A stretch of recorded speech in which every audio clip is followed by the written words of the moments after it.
Hello বন্ধুরা, আরেকটি নতুন ভিডিওতে আপনাদের সবাইকে স্বাগতম।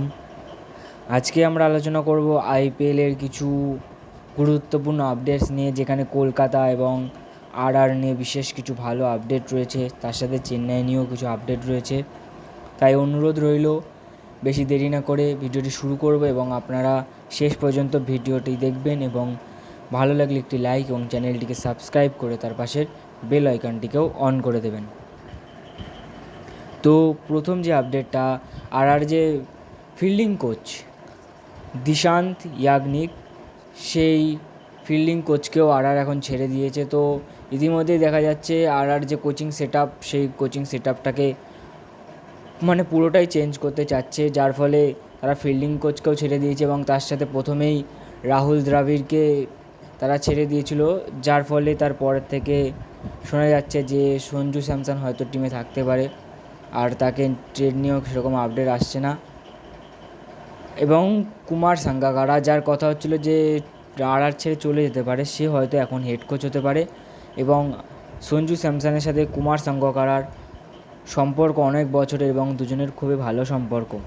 যদিও চেন্নাই সঞ্জু স্যামসনকে একটা ট্রেডের অফার দিয়েছিল এবং চেন্নাই ভাবছিল মহেন্দ্র সিং ধোনির যে উত্তরসূরি হবে সেই সঞ্জু স্যামসনই হবে। তাই জন্য সঞ্জু স্যামসনের বিকল্প হিসেবে শিবম দুবেকে চেয়েছিল, কিন্তু চেন্নাই সেটাকে পুরোপুরিভাবেই মানা করে দিয়েছে এবং জানিয়েছে যে তারা শিবম দুবেকেই কোনোভাবে ছাড়বে না। তাই এই ট্রেডটার পসিবিলিটি খুবই কম। কিন্তু যদি সঞ্জু স্যামসন অকশানে আসে, তাহলে এই মিনি অকশানটা হবে এই 17-18 বছর আইপিএলের সবথেকে ভালো মিনি অকশান। কারণ মিনি অকশানে প্লেয়ার আসে, কিন্তু বেশিরভাগ বিদেশি ভালো প্লেয়াররাই আসে, যারা ইনজিওর্ড থাকে তারা। এবং মেগা অকশানেই আমরা দেখি শুধুমাত্র বড় বড় ভারতীয় নাম, এবং শ্রেয়াস আইয়ার 2025 আইপিএলে দেখেছিলাম, রাহুল, ঋষভ পান্ত এদের দেখেছিলাম। কিন্তু 2026 মিনি অকশানে সঞ্জু স্যামসনের মতো যদি একটা বড় নাম আসে, একটা বড় মুখ আসে, যে টিমের ওপেনিং, উইকেট কিপার এবং তার সাথে সাথে ক্যাপ্টেন্সিও করবে, এর থেকে ভালো প্লেয়ার মিনি অকশানে আর আসবে নাকি তার কোনো ঠিক নেই।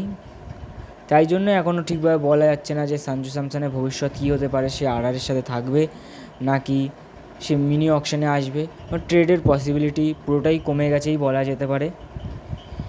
এবার যদি আমরা বলি কেকেআরের আপডেট নিয়ে, কেকেআরের আপডেট হলো যে ভেঙ্কি মাইসোর যে ইন্ডিয়াতে চলে এসছে এবং অক্টোবর শুরু হতে চলেছে। আজকে আমি ভিডিওটি করছি 29 সেপ্টেম্বর। এখনও পর্যন্ত কেকেআর নিয়ে কোনো কোচের আপডেট বা অন্য কিছু আসেনি। প্রথমে কথা হচ্ছিল অভিষেক নায়ারকে হয়তো কেকেআরের হেড কোচ হিসাবে দেখা যেতে পারে, কিন্তু এখন সেই পসিবিলিটিও অনেক কমে গেছে। এখানে ট্রিনবেগো নাইট রাইডার্স, যেটা ক্যারিবিয়ান প্রিমিয়ার লিগের একটা দল, যেটা এই বছর ডুয়েন ব্রাভো যে এখানে হেড কোচ ছিল সেই তত্ত্বাবধানে চ্যাম্পিয়ন হয়েছে, সেই কারণে ভেঙ্কি মাইসর হয়তো ডুয়েন ব্রাভোকেই কেকেআরের হেড কোচ করে দিতে পারে। এটা চান্স সবার থেকে বেশি। কথা হচ্ছিল যে জাহির খানও হয়তো আসবে, কিন্তু ব্রাভো থাকলে ব্রাভোই হয়তো বোলারদের বেশি ট্রেন করবে, কিন্তু সেখানে জাহির খান আসলে সে কী করবে সেটা নিয়ে একটা ভাবার বিষয় রয়েছে। তো দেখা যাক কী করে কেকেআরের ম্যানেজমেন্ট তারা। কিন্তু কেকেআরের একটা ক্যাপ্টেন এবং একটা ভালো ভারতীয় উইকেট কিপার ব্যাটসম্যান নিশ্চয়ই লাগবে, যেখানে তারা বছরের পর বছর এই একই সমস্যা নিয়ে ঘুরছে এবং তার সাথে প্রত্যেকবারই মেগা অকশানে একটা বড় ভুল করে ফেলছে। যেখানে 2025 সালের মেগা অকশানে তারা শ্রেয়াস আইয়ারকে ছাড়ে, তার আগের মেগা অকশানে তারা শুভমান গিলের মতো একটা প্লেয়ারকে ছেড়ে দিয়েছিল।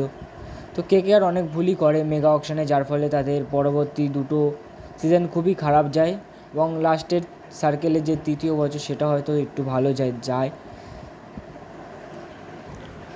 তো এই হলো আপডেট, যেখানে ডুয়েন ব্রাভোই হয়তো কেকেআরের নতুন হেড কোচ হতে চলেছে।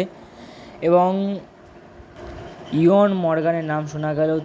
ইয়ন মর্গানের এখন যে কথাটা খুবই নিম্নমানে রয়েছে এবং ইয়ন মর্গান একদমই নতুন, যে অকশানে বেশি স্ট্র্যাটেজি করে না, খুবই কম করে, কিন্তু তার যে ট্যাকটিক্যাল ব্রিলিয়ান্স, যে ম্যাচটাকে ট্যাকটিক্সের সাহায্যে পুরো ঘুরিয়ে দিতে পারে, খুবই ভালো ব্রেন তার ক্রিকেট সম্বন্ধে। সে যদি মেন্টর হিসেবেও কলকাতায় চলে আসতো তাহলেও খারাপ হতো না ব্যাপারটা। তো কলকাতা আরেকটা আপডেট শোনা যাচ্ছে, সে হয়তো তারা পুরো সবকটা বিদেশি, যেই 6টা বিদেশি রয়েছে তার মধ্যে শুধু সুনীল, 8টা বিদেশি রয়েছে তার মধ্যে শুধু সুনীল নারিন আর আন্দ্রে রাসেল বাদে হয়তো সবাইকে ছেড়ে দিতে পারে, যেখানে Quinton de Kock, Rahmanullah Gurbaz, Rovman Powell, Moeen Ali এরা রয়েছে, এবং তার সাথে স্পেন্সার জনসন, তাকেও নাকি ছেড়ে দেবে, এই কথাই হচ্ছে। তো দেখা যাক কলকাতা নাইট রাইডার্স শেষ পর্যন্ত কী করে। তো এই ছিল আজকের আপডেট। ভিডিওটি ভালো লাগলে একটি লাইক এবং চ্যানেলটিকে সাবস্ক্রাইব করে দিও এবং আমাদের পাশে দেখো।